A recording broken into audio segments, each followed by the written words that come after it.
Hello day student, कैसे हो आप सब। मैं नीरज आप सभी का स्वागत करता हूं हमारी ऑनलाइन क्लासेज में। आप सभी को पता है जैसे कि अभी कोरोना काल चल रहा है, तो हम कोरोना काल में स्कूल में नहीं पढ़ पा रहे हैं। तो स्कूल में नहीं पढ़ पा रहे हैं तो मैं आपकी ऑनलाइन क्लासेज लेने के लिए यहाँ पे कोशिश कर रहा हूँ। और ऑनलाइन क्लासेज में हम सबसे पहले आपके जो चैप्टर पढ़ेंगे वो पढ़ेंगे हम लाइट चैप्टर, जो चैप्टर नंबर 9 है।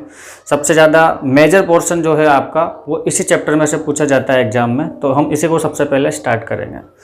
तो लाइट चैप्टर हम स्टार्ट करते हैं। लाइट चैप्टर को पढ़ने से पहले आपको इस चीज़ का ध्यान होना चाहिए कि मतलब थोड़ा सा आपको लाइट के बारे में पता होना चाहिए कि लाइट बेसिकली होती क्या है। तो देखो, लाइट आज तक आपने देखा होगा कि आप किसी भी चीज़ को जब आप सीन कर रहे हो, जब आप किसी भी चीज़ को विजुलाइज कर रहे हो, तो उसके लिए आपको लाइट की ज़रूरत पड़ती है। बिना लाइट के आप किसी भी चीज़ को नहीं देख सकते। बट आप जैसा लाइट को समझते हो, लाइट साइंस की डेफिनेशन में कैसी होती है, तो हम उस चीज़ को यहाँ पे पढ़ते हैं। लाइट साइंस की डेफिनेशन के अकॉर्डिंग एक फॉर्म ऑफ एनर्जी है जो हमेशा क्या होती है, स्ट्रेट लाइन में ट्रेवल करती है। तो इसकी डेफिनेशन को साइंस में हम इस तरह से लिखेंगे, इसको नोट करते चलना आप सब साथ के साथ। आपके पेन और नोटबुक लेना और उसमें इसके साथ के साथ इसको नोट करते चलना। लाइट के बारे में, लाइट की डेफिनेशन को आपको सबसे पहले नोट करना है, जिसमें लिखना है आपको light is a form of energy which travel in a straight line. यानी एक फॉर्म ऑफ एनर्जी है जो कुछ नहीं है, सिर्फ एक स्ट्रेट लाइन में क्या करती है, ट्रेवल करती है।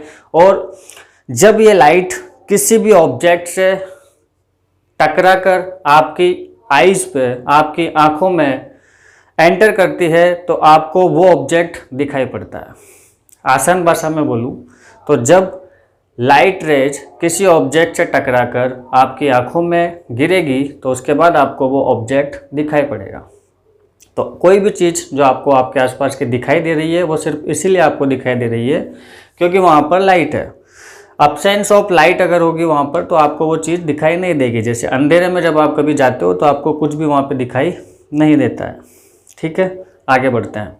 अब देखो, लाइट एक फॉर्म ऑफ एनर्जी है, ये हमने समझ लिया, जो ऑलवेज स्ट्रेट लाइन में ट्रेवल करती है।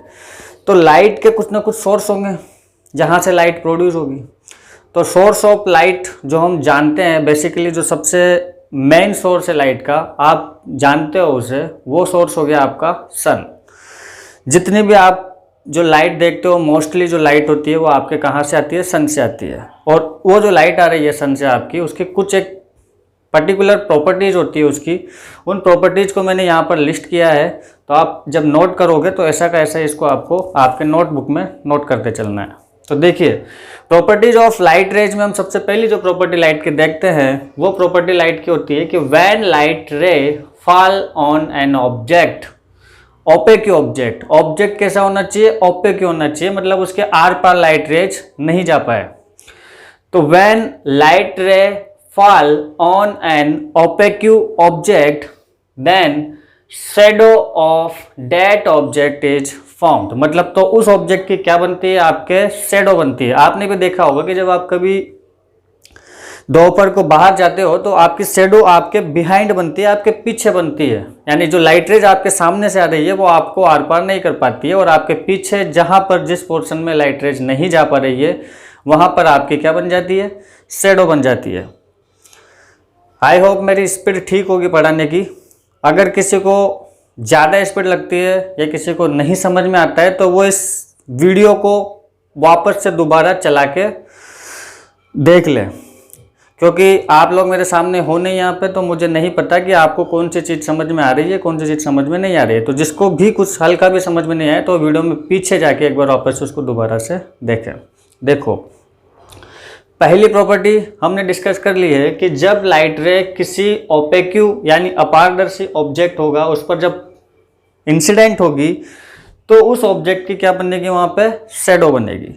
सेकंड प्रॉपर्टी जो लाइट की है वो है light rays is made up of 7 colours. यानी जो लाइट रेज है वो 7 कलर से मिलकर बनी है, और उन 7 कलर्स को याद करने का जो फॉर्मूला है, मतलब याद करने की जो ट्रिक है, वो है आपको याद रखना है एक वर्ड, विबग्योर, VIBGYOR। यहाँ पे V का जो मतलब होगा वो होगा वॉयलेट, I का जो मतलब होगा इंडिगो, B का मतलब जो होगा ब्लू, G का मतलब जो होगा ग्रीन, Y का मतलब येलो, ऑरेंज एंड रेड। तो ये जो आपकी लाइट रेज जो सन से आ रही होती है वो इन 7 कलर से मिलके बनती है। और आपके जो नेचुरल कलर्स है वो भी ये 7 कलर्स ही है। बाकी जो और डिफरेंट कलर्स आप देखते हो वो सारे कलर्स कहीं ना कहीं इनसे इनके कॉम्बिनेशन से बनते हैं। तो ये 7 कलर्स ऑफ लाइट है जिनसे मिलके आपकी लाइट रे बनती है। और जब ये 7 कलर्स आपस में सारे एक साथ मिक्स हो जाते हैं तो आपका जो कलर बनता है वो बनता है वाइट कलर। ये 7 कलर्स साथ में मिलकर आपके वाइट कलर बनाते हैं। तो यानी अगर कोई ऑब्जेक्ट आपको वाइट दिखाई दे रहा है तो इसका मतलब ये है कि वहाँ से जितने भी लाइट रेज आ रही है वो सारी की सारी जो आपकी आईज में इंसिडेंट हो रही है, आपकी आंखों पर जो लाइट रेज गिर रही है उस ऑब्जेक्ट से, उससे सारे कलर्स आपकी आंखों में आ रहे हैं। इसको ऐसे समझेंगे कि किसी ऑब्जेक्ट का कलर आपको सपोज दैट ग्रीन दिखता है, ग्रीन दिखाई देता है अगर आपको किसी ऑब्जेक्ट का कलर, तो वो सिर्फ आपको ग्रीन इसलिए दिखाई दे रहा है क्योंकि उस ऑब्जेक्ट से जो लाइट रेज आ रही है वो ग्रीन कलर की आ रही है। बाकी जो लाइट उस पर गिर रही है उस लाइट में बाकी सारे कलर वो ऑब्जेक्ट एब्जॉर्ब कर लेता है, सिर्फ वो ग्रीन कलर को ही क्या कर रहा है वहाँ से रिफ्लेक्ट कर रहा है, और वो ग्रीन कलर ही आपकी आंखों में आके गिर रहा है, इसलिए आपको ऑब्जेक्ट कैसा दिखाई दे रहा है, ग्रीन दिखाई दे रहा है। जैसे मान लो कोई ऑब्जेक्ट आपको रेड कलर का दिखाई दे रहा है तो वो रेड सिर्फ इसलिए दिख रहा है क्योंकि सन से आने वाली जो लाइट रेज है वो तो उस ऑब्जेक्ट पे गिर रही है, ठीक है।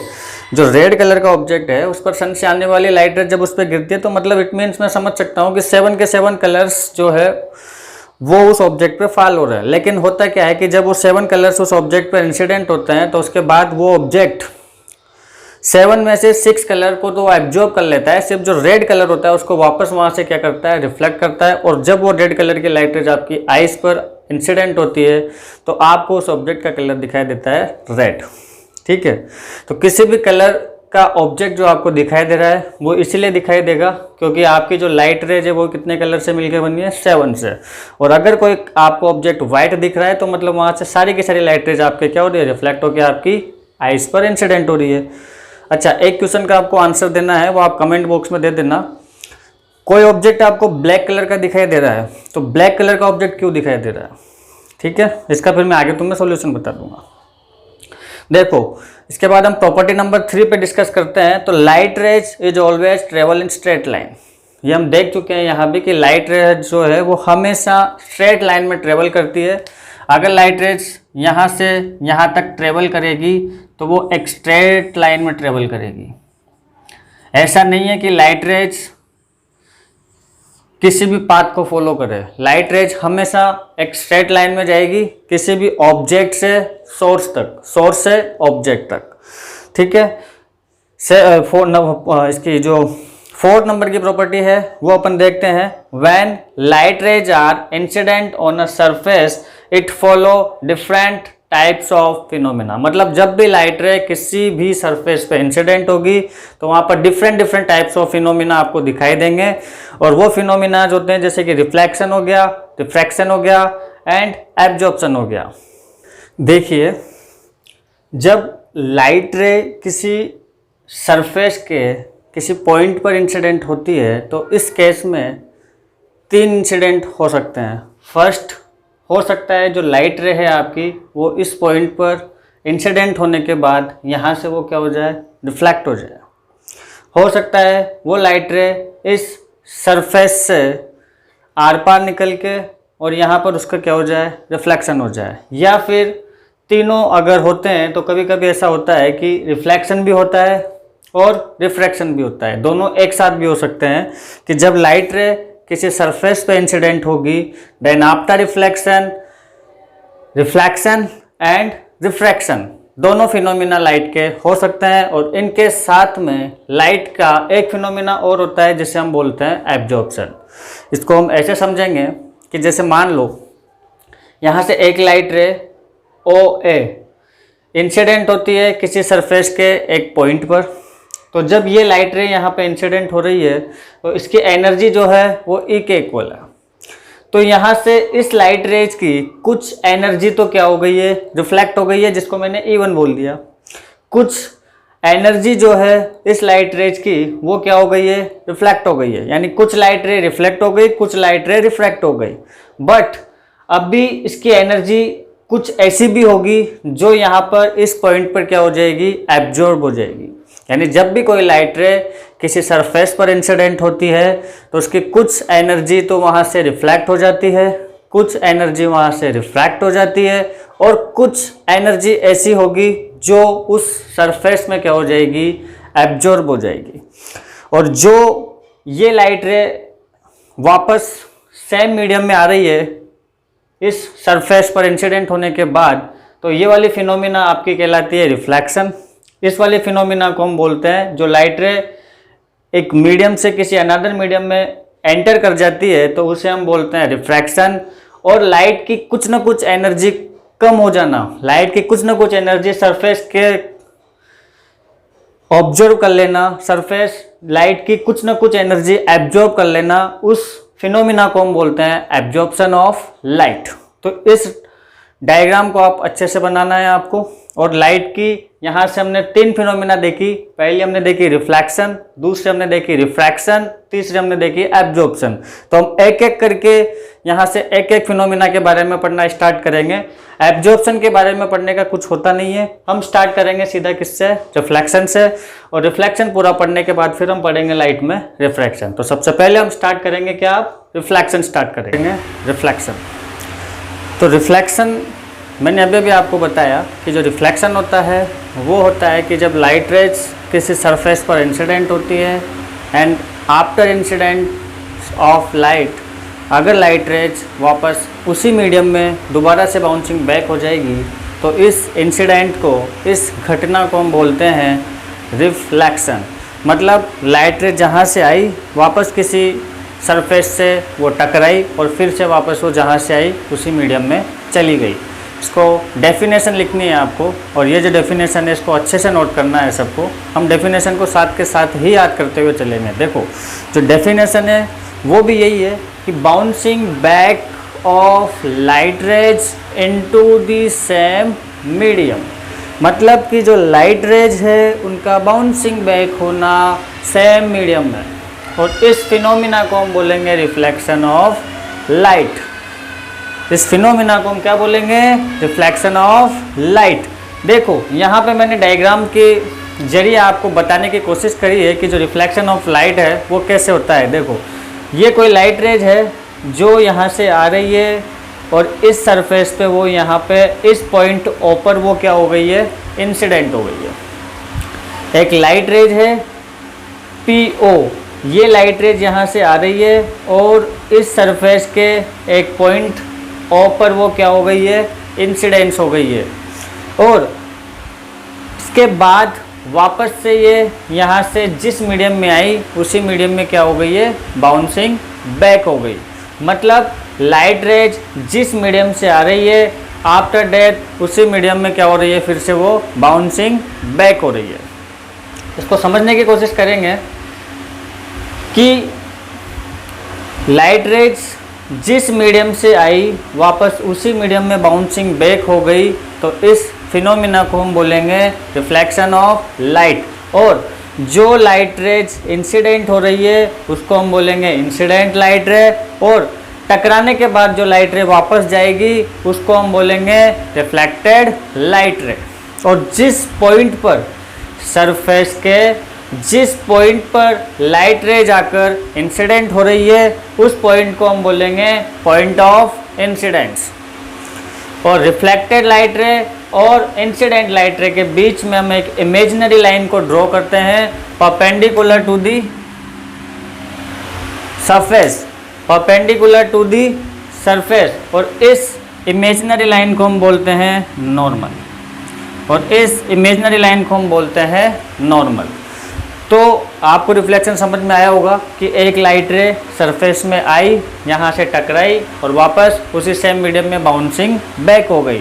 तो जो लाइट रे इंसिडेंट हुई वो इंसिडेंट लाइट रे, जो लाइट रे रिफ्लेक्ट हुई वो रिफ्लेक्टेड लाइट रे। जिस पॉइंट पे सरफेस के लाइट रे इंसिडेंट हुई उसे हम बोलेंगे पॉइंट ऑफ इंसिडेंस। और imaginary line perpendicular to the surface हम उसको बोलेंगे नॉर्मल। तो नॉर्मल की जो डेफिनेशन है वो मैंने यहाँ पे नोट डाउन करी है, इसको आप अच्छे से नोट कर ले, क्योंकि एग्जाम में नॉर्मल की डेफिनेशन पूछी जाती है और हम वहाँ पे इसको नहीं कर पाते। जनरली हमें रिफ्लेक्शन पढ़ा होता है, रिफ्लेक्शन के लॉ पढ़े होते हैं, पर हमें ये नहीं पता होता कि डेफिनेशन ऑफ नॉर्मल क्या है। तो इसको स्टार लगा के नोट कर लेना, इंपॉर्टेंट डेफिनेशन है। एक तो नॉर्मल हो गया आपका और एक पॉइंट ऑफ इंसिडेंस हो गया, इन दोनों की डेफिनेशन को भी नोट करना है।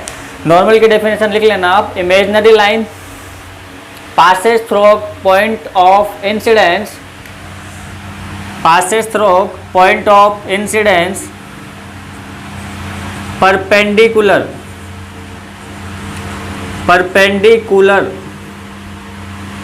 to the surface, perpendicular to the surface। यानी ये एक इमेजिनरी लाइन जो कहाँ से पास कर रही है, पॉइंट ऑफ इंसिडेंस से। Imaginary line passes through point of incidence, perpendicular है और इस सरफेस से देखो इसका 90 डिग्री का एंगल बनेगा। Perpendicular to the surface is called normal. ठीक है बच्चों, आगे स्टार्ट करते हैं, आगे देखते हैं। आगे जो मेन इंपॉर्टेंट डेफिनेशन आपको याद करनी है वो होगी आपकी पॉइंट ऑफ इंसिडेंस की, यानी वो पॉइंट सरफेस में जहां पे लाइट रे जाके इंसिडेंट हो रही है। इसको हम लिखेंगे डेफिनेशन में कैसे, point on the surface where light rays falls is called point of incidence. दोनों डेफिनेशन को अच्छे से नोट करना है, normal and point of incidence. ठीक है, अब हम देखते हैं कि जो रिफ्लेक्शन है इसके लॉ होते हैं। तो कौन कौन से लॉ हम रिफ्लेक्शन में देखते हैं, जो हमेशा जब भी कहाँ पे कहीं पे रिफ्लेक्शन होगा तो वो जो लॉ ऑफ रिफ्लेक्शन होंगे वो हमेशा फॉलो होंगे। तो अब हम देखते हैं law of reflection. Laws of reflection में अपन ने जैसे इससे पहले देखा था कि लाइट रे जो होती है, इंसिडेंट लाइट रे क्या होती है, रिफ्लेक्टेड लाइट रे क्या होती है, पॉइंट ऑफ इंसिडेंस क्या होता है, नॉर्मल क्या होता है। सेम उसी तरह से हमें एक डेफिनेशन और लिखनी है, आपको नोट करना है आपकी नोटबुक में। इंसिडेंट एंगल, इंसिडेंट एंगल क्या होगा, एंगल बिटवीन इंसिडेंट लाइट रे and normal is called incident angle. यानी एक एंगल होगा जो इंसिडेंट लाइट रे है आपकी ये वाली, और जो नॉर्मल है आपका ये वाला। इस नॉर्मल और इंसिडेंट लाइट रे के बीच में जो ये एंगल बन रहा है, ये जो एंगल आपको दिख रहा है, इस एंगल को हम बोलेंगे एंगल ऑफ इंसिडेंस। तो इंसिडेंट एंगल क्या होगा, एंगल बिटवीन इंसिडेंट लाइट रे and normal is called incident angle. इसी तरह से आपके बनेगा यहाँ पे एंगल ऑफ इंसिडेंस भी बोलते हैं इसको, और इंसिडेंट रिफ्लेक्टेड एंगल और एंगल ऑफ रिफ्लेक्शन भी बोलते हैं इसको। तो एंगल ऑफ रिफ्लेक्शन क्या होगा, एंगल बिटवीन रिफ्लेक्टेड लाइट रे एंड नॉर्मल। तो ये आपको रिफ्लेक्टेड लाइट रे दिख रही होगी यहाँ से, ये इंसिडेंट लाइट रे, ये पॉइंट ऑफ इंसिडेंस, और ये बाउंसिंग बैक होने के बाद जो लाइट रे जाती है वो रिफ्लेक्टेड लाइट रे। तो रिफ्लेक्टेड लाइट रे सबको दिख रही होगी यहाँ पे। इस रिफ्लेक्टेड लाइट रे और इस नॉर्मल के बीच में जो ये वाला एंगल बन रहा है, इस एंगल को हम स्मॉल r से रिप्रेजेंट करते हैं और इसे हम बोलते हैं एंगल ऑफ रिफ्लेक्शन, और इसे हम स्मॉल i से रिप्रेजेंट करते हैं और इसे हम बोलते हैं एंगल ऑफ इंसिडेंस। तो एंगल ऑफ इंसिडेंस जो होगा वो इंसिडेंट लाइट रे और नॉर्मल के बीच में होगा, और एंगल ऑफ रिफ्लेक्शन जो होगा वो रिफ्लेक्टेड लाइट रे और नॉर्मल के बीच बनेगा। अब अपन डिस्कस करते हैं आगे लॉज ऑफ रिफ्लेक्शन पे। फर्स्ट लॉ ऑफ रिफ्लेक्शन हमें बताता है कि जो एंगल ऑफ इंसिडेंस है वो इक्वल होता है रिफ्लेक्टेड एंगल के। इंसिडेंट एंगल जिसको हमने रिप्रेजेंट किया स्मॉल i से is equal to the reflected angle जिसको हमने रिप्रेजेंट किया स्मॉल r से। तो यहां से देखो आप, small angle i is equal to angle r। यहां पर आपका एंगल i क्या है, तो एंगल i आपका इंसिडेंस एंगल है, एंगल i आपका इंसिडेंस एंगल है, और एंगल r आपका क्या है, तो एंगल r आपका रिफ्लेक्टेड एंगल है। तो लॉ ऑफ रिफ्लेक्शन में हमेशा जब भी कहीं पर रिफ्लेक्शन होगा तो incident angle will always equal to the reflected angle. आपको रिमेंबर रखना है इस चीज को कि हमेशा इंसिडेंट एंगल इक्वल होगा रिफ्लेक्टेड एंगल के, और यही हमारा फर्स्ट लॉ ऑफ रिफ्लेक्शन है।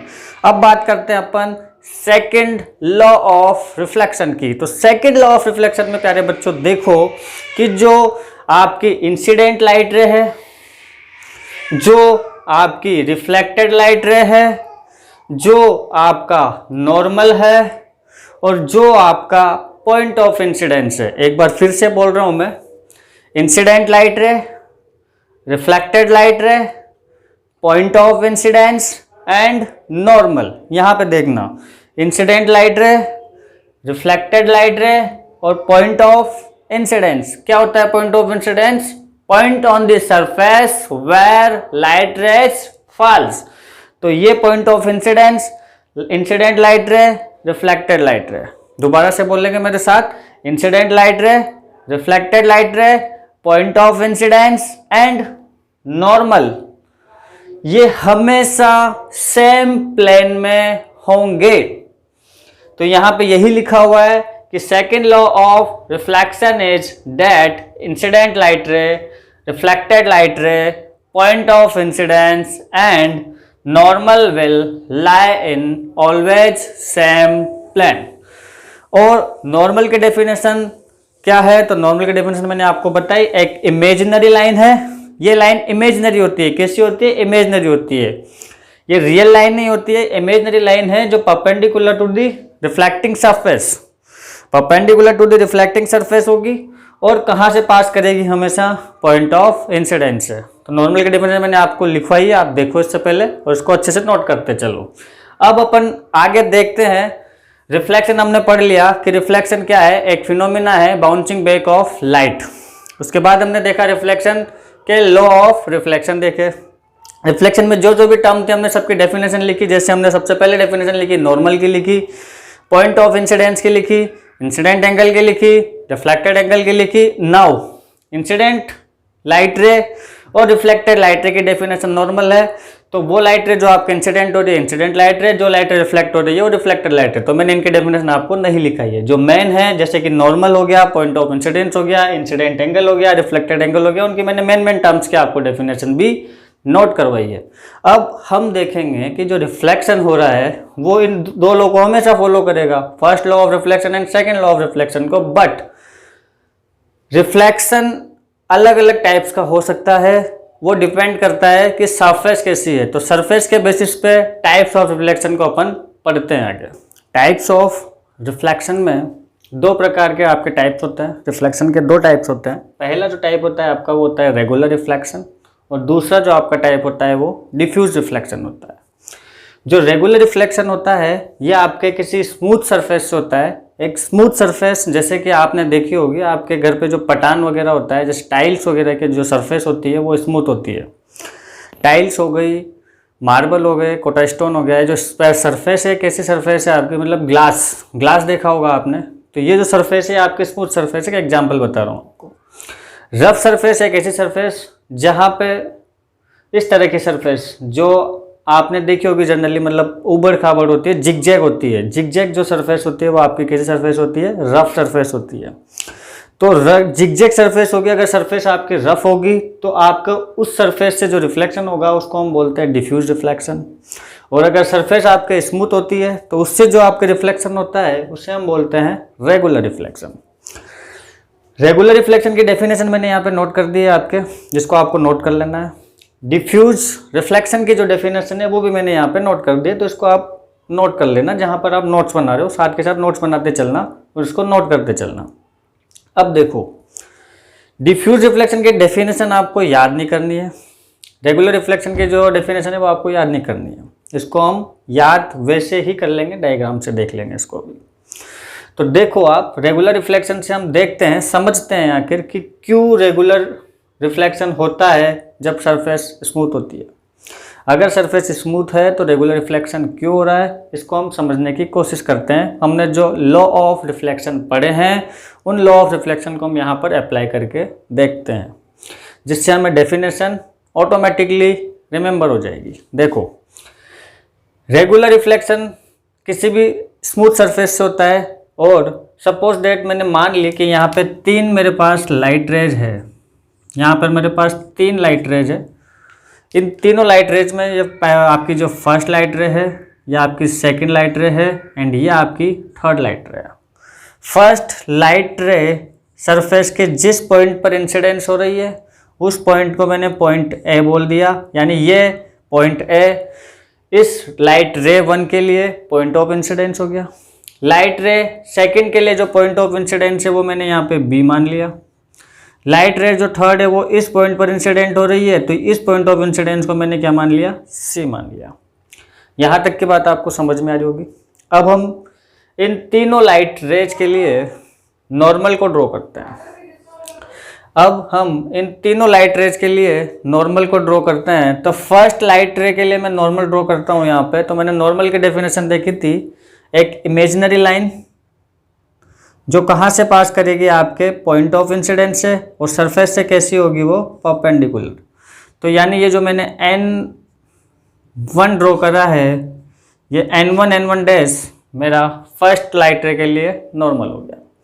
सेकेंड लाइट रे के लिए मैं नॉर्मल ड्रॉ करता हूँ, एक वन इमेजिनरी लाइन कहाँ से पास करनी चाहिए, वो पॉइंट ऑफ इंसिडेंस से, एंड जो एंगल होगा आपका वो कितने डिग्री का होगा, 90 डिग्री का। तो ये सेकंड नॉर्मल ड्रॉ कर दिया मैंने सेकंड लाइट रे के लिए, n2 डैश।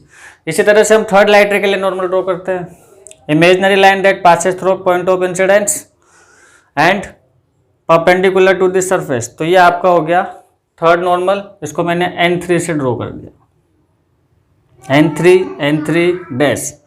अब देखो यहाँ से हमने देखा है कि ये वाला एंगल जो है ये एंगल ऑफ इंसिडेंस है, नॉर्मल और इंसिडेंट लाइट रे के बीच। यहाँ पर ये भी आपका क्या बनेगा, एंगल ऑफ इंसिडेंस। यहाँ पर ये भी आपका क्या बनेगा, एंगल ऑफ इंसिडेंस।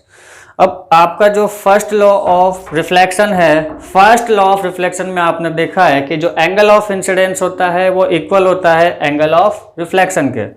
तो angle of reflection, angle of incidence suppose date मेरा यहाँ पर I1 है, यहाँ पर मेरा angle of incidence suppose date I2 है, यहाँ पर सपोज डेट I3 है। तो I1 जितना होगा उतने ही पर इधर मेरी लाइट रे जाएगी, ऐसे रिफ्लेक्टेड लाइट रे जाएगी। यहाँ पर I2 जितना होगा उतने पे ये लाइट रे इसके बराबर एंगल पर यहाँ पर ये रिफ्लेक्ट हो जाएगी। जितना मेरा I3 है उसके बराबर एंगल पे मेरे ये लाइट रे रिफ्लेक्ट हो जाएगी। अब मैंने देखा यहाँ से angle I1, I2 and I3 की वैल्यू सेम है, तो R1, R2 एंड R3 की वैल्यू भी क्या हो जाएगी, सेम। यानी जो लाइट रे पैरेलल आई थी वो पैरेलल ही क्या हो जाएगी, आपके यहाँ पर रिफ्लेक्ट हो जाएगी।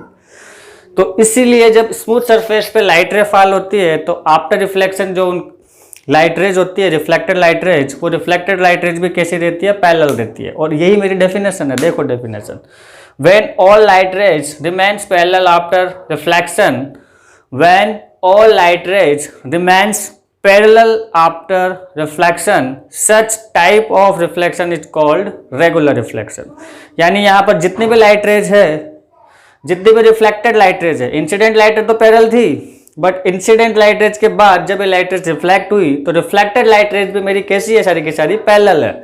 और इसीलिए मैंने इस रिफ्लेक्शन को कैसा बोला है, यहाँ पर रेगुलर रिफ्लेक्शन बोला है। तो एक बार फिर देखेंगे इसको, when all reflected light rays, when all reflected light rays, when all reflected light rays remains parallel after reflection, such type of reflection is called regular reflection। अब बात करते हैं डिफ्यूज रिफ्लेक्शन की। तो यहाँ पर पैरेलल होती है, यहाँ पर पैरेलल नहीं रहेगी। आफ्टर रिफ्लेक्शन यहाँ पर जितने भी रिफ्लेक्टेड लाइट रेज एक दूसरे के पैरेलल है, बट यहाँ पर नहीं होगी, यहाँ पर होगी इसलिए इसको रेगुलर बोला है, यहाँ पर नहीं होगी तो इसलिए इसको डिफ्यूज बोला है। क्यों नहीं होगी वो हम देखते हैं। ये आपकी जिगजैग सरफेस है, सपोज डेट, इसको मैंने यहाँ पे जूम करा, इस सरफेस, इस जिगजैग सरफेस के मैंने इतने से स्मॉल पार्ट को यहाँ पे जूम करके आपको दिखाया हुआ है। इतने से छोटे से इसके मेजर से माइनर से पार्ट को, पोर्शन को मैंने यहाँ पे जूम करा, तो ये सरफेस कुछ इस तरह से आपको दिखाई देगा जब आप उसको काफ़ी अच्छे तरीके से मतलब जूम करके देखोगे। जब किसी भी जिगजैग सरफेस को देखोगे तो इस तरह सपोज आपको वो दिखाई दे रही है। यहाँ पे आपके 3 लाइट रेज जाके गिर रही है, वापस वही same, first, second and third. यहाँ पे ये पॉइंट ऑफ इंसिडेंस हो गया A, यहाँ पर पॉइंट ऑफ इंसिडेंस हो गया B, यहाँ पर पॉइंट ऑफ इंसिडेंस हो गया C। ठीक है, अब देखो फर्स्ट के लिए नॉर्मल ड्रॉ करेंगे तो ये आपका इंसिडेंट एंगल हो गया। जितना एंगल इंसिडेंट उतना एंगल आपका रिफ्लेक्ट, तो लाइट रे इस तरह से आपकी चली जाएगी। ठीक है, सेकंड के लिए नॉर्मल ड्रॉ करो, अब देखो ध्यान देना यहाँ पर, सेकंड के लिए जब मैं नॉर्मल ड्रॉ करूँगा तो नॉर्मल मेरा पॉइंट ऑफ इंसिडेंस से पास तो करेगा। सेकंड लाइट रे के लिए जब मैं देखूंगा तो पॉइंट ऑफ इंसिडेंस से मेरा नॉर्मल जो मेरी इमेजनरी लाइन है वो पास तो करेगी, बट मुझे इस चीज़ का ध्यान रखना है कि वो मेरी जो सरफेस है उससे कैसा हो, परपेंडिकुलर हो।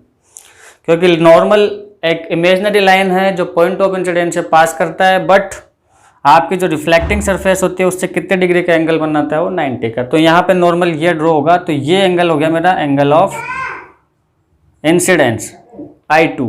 अब ये वाला एंगल I1 है और ये वाला एंगल मेरा I2 है। तो यहाँ पर आपको दिख रहा होगा साफ साफ कि I2 की वैल्यू जो है वो I1 से क्या है, ज़्यादा है। तो अगर I1 ज़्यादा है, I2 ज़्यादा है, तो R2 भी ज़्यादा होगा। तो यहाँ पर आप देख सकते हो कि जो दोनों लाइट रेज है, दोनों रिफ्लेक्टेड लाइट रेज एक दूसरे के पैरेलल नहीं होगी आफ्टर रिफ्लेक्शन। तो इसीलिए जब मेरी सरफेस रफ होती है तो जो रिफ्लेक्शन होता है उसको हम बोलते हैं डिफ्यूज रिफ्लेक्शन। क्यों? क्योंकि आफ्टर रिफ्लेक्शन जितनी भी रिफ्लेक्टेड लाइट रेज होती है वो पैरेलल नहीं होती है एक दूसरे के। ठीक है, तो ये हमारा रेगुलर रिफ्लेक्शन था, ये डिफ्यूज रिफ्लेक्शन था। डिफ्यूज रिफ्लेक्शन की डेफिनेशन भी ऐसे कैसे ही है कि when all parallel light rays are not, when all reflected light rays, when all reflected लगाना है, when all reflected light rays are not parallel after reflection, such type of reflection is called diffuse reflection। ठीक है, सबसे पहले अपन ने पढ़ा light की definition अपन ने देखी। लाइट की डेफिनेशन के बाद अपन ने देखा प्रॉपर्टीज ऑफ लाइट के बाद अपन ने लॉ ऑफ रिफ्लेक्शन देखे। लॉ ऑफ रिफ्लेक्शन के बाद में अपन ने देखा टाइप्स ऑफ रिफ्लेक्शन, जो कि रेगुलर रिफ्लेक्शन था और डिफ्यूज रिफ्लेक्शन। तो अब इससे आगे हम अगली क्लास में करेंगे और वो जल्द ही मैं आपके यहाँ पे इसमें चैनल में यहीं पर अपलोड कर दूंगा। और आप सभी जाते जाते एक बार मेरे इस चैनल को सब्सक्राइब करते हुए जाए, ताकि जब भी आप दोबारा नेक्स्ट क्लास लेने वापस यहाँ पे आओगे तो आपको चैनल इजी वे में आपको मिल जाएगा। तो चैनल को सब्सक्राइब कर दें और अगली क्लास में जल्दी अपलोड कर दूंगा। Thank you so much.